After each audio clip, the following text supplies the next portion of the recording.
to a new project. I'm gonna go and import in the files. I'm kind of curious on how my renders went over the weekend, so I'm gonna look at those.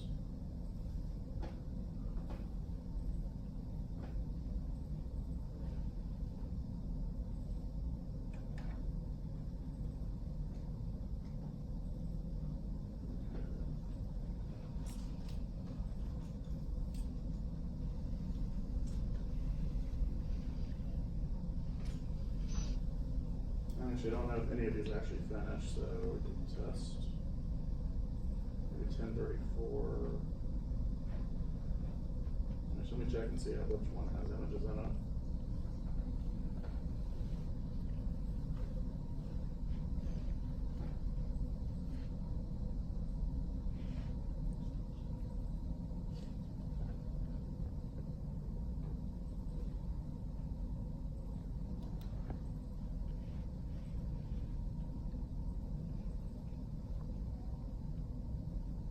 Okay, 1026 has renders in it.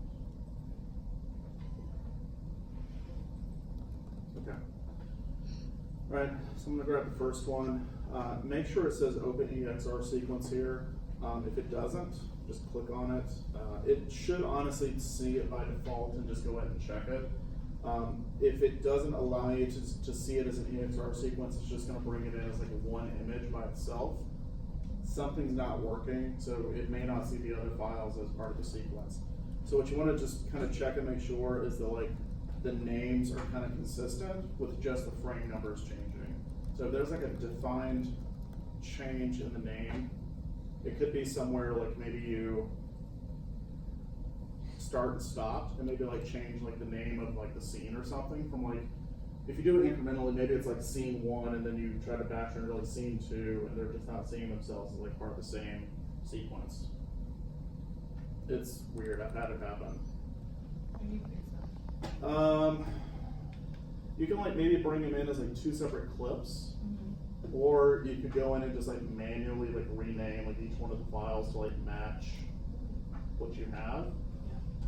There is a utility called bulk rename utility that I've used in the past, where like it has a shit ton of controls, but like you can like delete like say the first 30 characters of the name and then like replace it with whatever you want.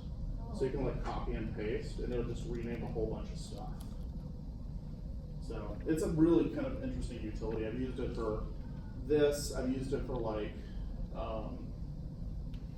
movie files.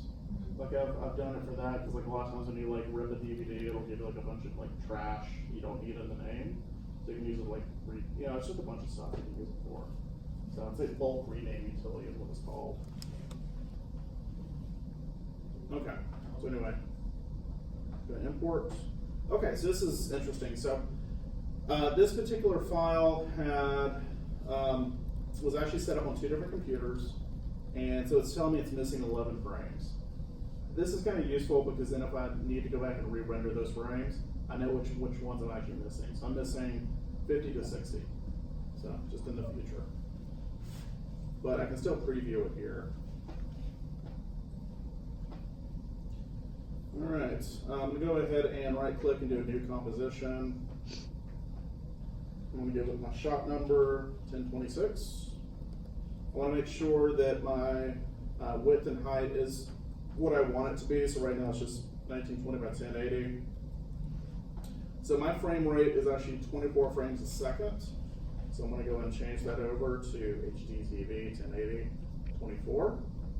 So we're good. Frame rate says 24, so we're good there. Duration. I don't even know what the duration of the shot is, but we'll leave it as 30 seconds. All right, so there's my comp. So let's go ahead and take the file here, check it. So this is my imported file. It says it's coming in at 30 frames per second, so I need to change that to match my 24 frames per second for my frame rate.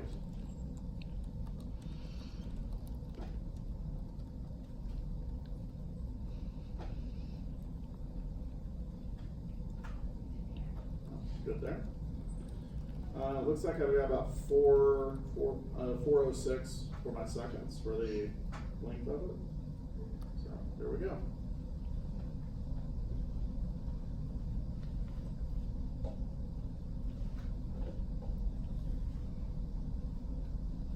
And that's the shot. Then we can go and preview it, see what it looks like.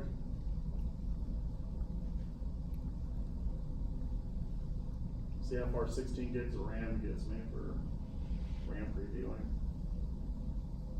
While this is loading, these are projects that we're doing with a continuous shot. If we have like a cut, like 25 seconds, we can like a cut and see in between. So you have to have a camera move of some sort.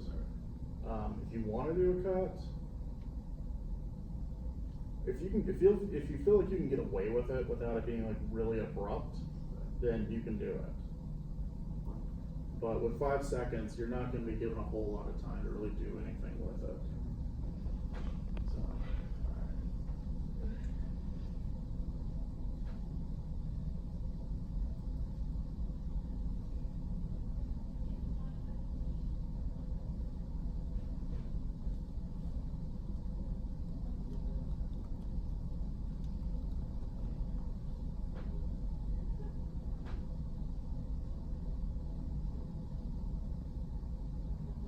The frames that we're missing. And just to let you guys know, this was actually animated by Scott Babcock, who was a student and graduated last year, I think. Year before last, maybe.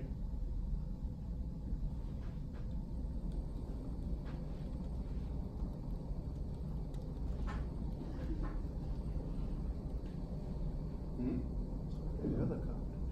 I think someone's drilling something.